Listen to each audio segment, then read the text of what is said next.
Retrouvez le conseil du droguiste qui au quotidien vous soutient.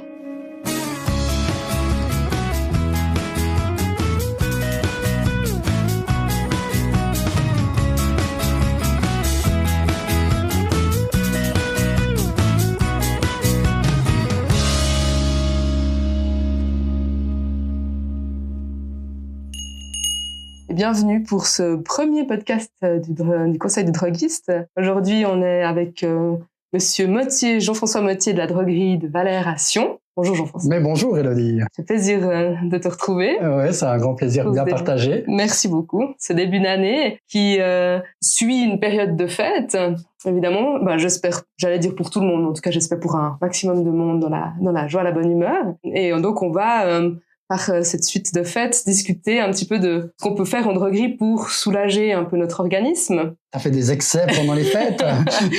Pas tant que ça, mais je suis sûre qu'il y a plein de gens qui auront besoin de nos conseils. Oui, c'est clair. Hein. On se soigne plutôt après que pendant. Hein. Voilà, c'est clairement pendant cette période-là, c'est un peu difficile.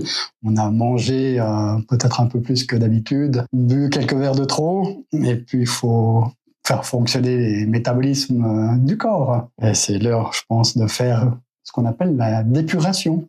Très, très vieille pratique, on va dire, naturelle, parce qu'à l'époque, on faisait déjà les choses naturellement. Aujourd'hui, on essaie de faire des médicaments chimiques et synthétiques, mais les droguistes, qui sont herboristes, ont gardé cette tradition des produits naturels. On a quand même plusieurs centaines de plantes en magasin.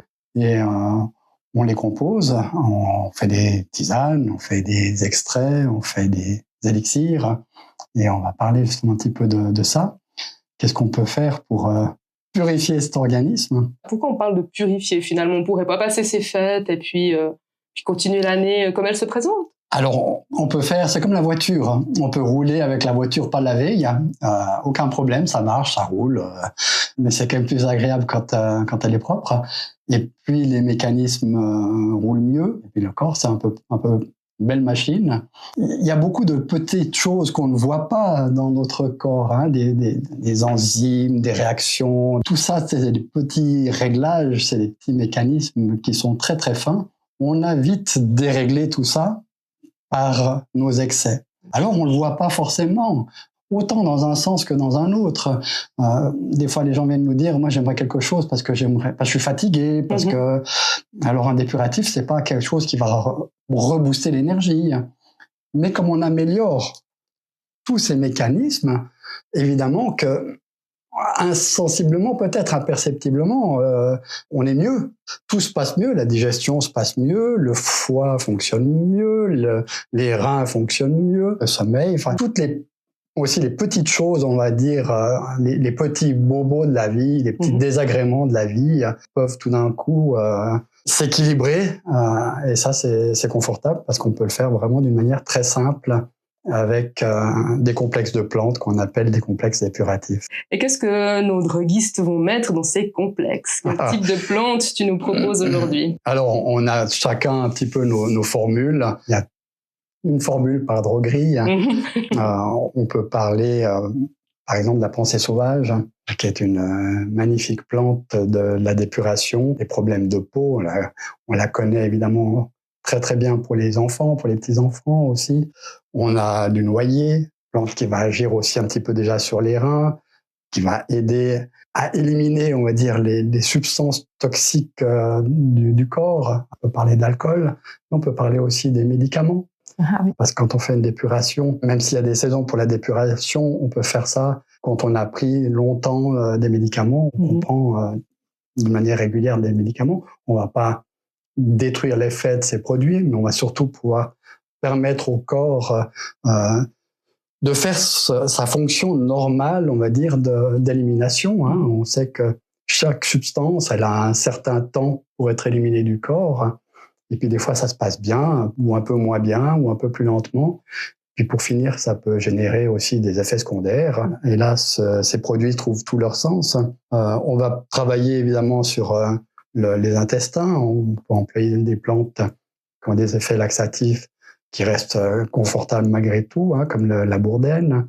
Alors, on n'en met pas des grandes quantités, c'est pas des produits laxatifs, c'est des produits qui vont améliorer le transit. Mais au dosage où on emploie ces plantes-là, ça reste tout à fait confortable. On va travailler évidemment sur les reins, donc améliorer un peu ces voies d'élimination avec la bugrane, qui est un très très grand diurétique. Alors, vous allez me dire non, je vais être incommodé. De nouveau, c'est des savants dosages pour qu'on en profite sans en avoir des inconvénients qui seraient délétères. Justement, tu parles d'inconvénients. Est-ce que, malgré tous les bienfaits de ces dépuratifs, il pourrait y avoir quand même ce qu'on appellerait des effets secondaires moyennement désirables? Là, on parle du fait d'aller un petit peu plus aux toilettes. Est-ce qu'il y aurait d'autres effets qui pourraient apparaître pour lesquels il faudrait être averti pour pas s'inquiéter au cas où ça arrive? Alors, on va dire généralement c'est extrêmement bien toléré. C'est vrai que les sels plus molles, c'est possible. Souvent, c'est plutôt apprécié. Voilà, ça facilite un petit peu tout ça. Il peut y avoir une accentuation des petits problèmes de peau, parce qu'il faut pas oublier que la peau, c'est le plus grand organe d'élimination du corps, et ça passe par là. Donc, par exemple, une personne qui prendrait un dépuratif pour de l'acné, très indiqué, au début d'un traitement, c'est pas rare de voir une augmentation un petit peu de ces problèmes-là pour avoir un grand bénéfice à moyen long terme. Autrement, on peut dire globalement, c'est quand même extrêmement bien toléré. Okay. Après, c'est des produits, si on parle des élixirs qu'on fabrique, on les fabrique avec des alcools, des taux qui sont modérés, c'est clair, mais quelqu'un qui voudrait pas d'alcool, on aurait d'autres propositions. Typiquement, par exemple, en tisane. Ça va très bien aussi. De nouveau, on choisit un peu son confort. Si on aime bien boire, c'est bien parce que le fait de faire une tisane, on va augmenter un petit peu la quantité de boissons. La plupart des gens boivent trop peu. 1,5 litre, 2 litres par jour, il faut les descendre. Donc, si on a une raison particulière, on va augmenter un petit peu ça. Et ça contribue au bienfait d'un dépuratif. Et puis après, à l'inverse, si vous êtes en voyage, en déplacement, se balader avec son truc pour chauffer l'eau et puis sa tasse à tisane, c'est pas très pratique. Alors les droguistes pensent à tout. Et on a des préparations sous forme de complexe de teinture mère, par exemple. Et là, ça fait des petits flacons de gouttes. On a les mêmes effets. Moi, j'aime bien dire que c'est un petit peu une tisane déjà extraite. Vous mettez 25 gouttes dans un fond de verre d'eau, et même si vous êtes à l'hôtel, vous avez toujours le verre à dents et puis un robinet. Donc on s'en sort sans grand transport.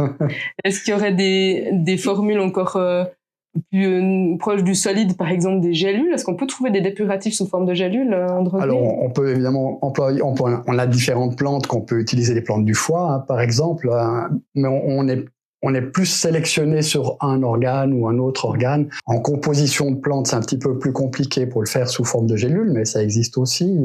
C'est vrai que les formes liquides, pour moi, sont plus pratiques dans ce domaine-là. Ça nous permet, à nous droguistes, de vraiment formuler très librement. Donc on a des formes liquides avec l'élixir, on peut retrouver des gouttes pour faciliter effectivement lors de transport. Les tisanes aussi, si on veut par exemple éviter l'alcool aussi. Et puis si vraiment on peut encore avoir des gélules, mais là on serait sur des choses moins pas personnalisées, mais disons qui seront un peu plus spécifiques à chaque organe.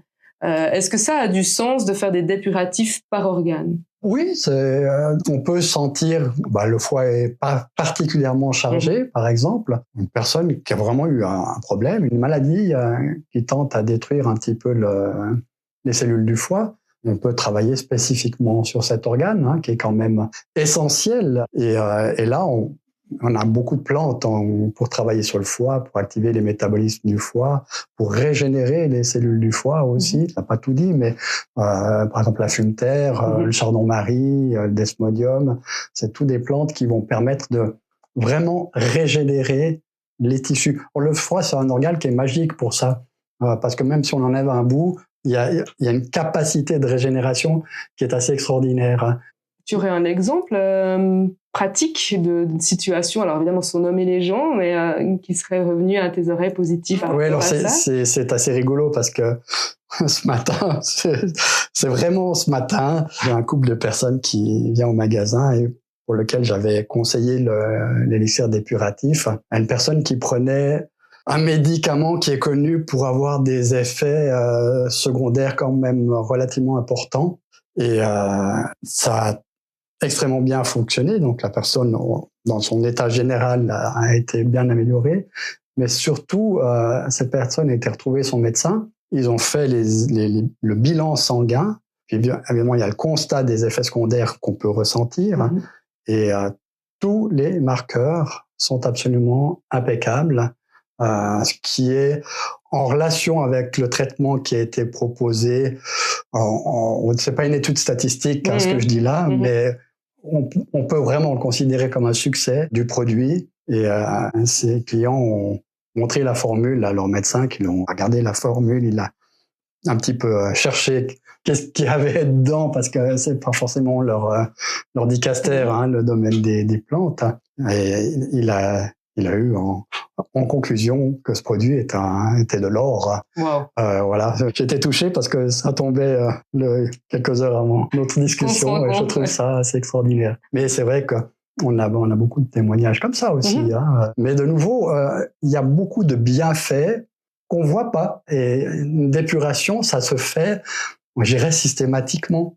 Même si tout va bien, on va dire 2 fois par année, on aime faire une dépuration. Alors vous allez me dire, quand c'est qu'on fait une dépuration? Et je dirais que s'il n'y a pas de raison, maladie, médicaments, excès ou autre, les grandes saisons de la dépuration, c'est le printemps et l'automne. Alors pourquoi le printemps et l'automne?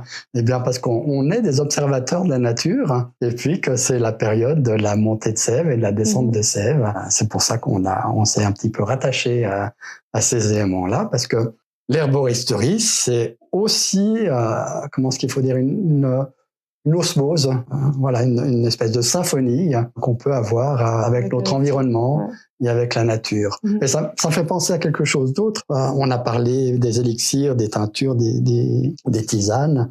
Il y a aussi une thérapie naturelle qui est extrêmement intéressante, c'est la spagyrie. Je pense à ça parce que je parle d'osmose.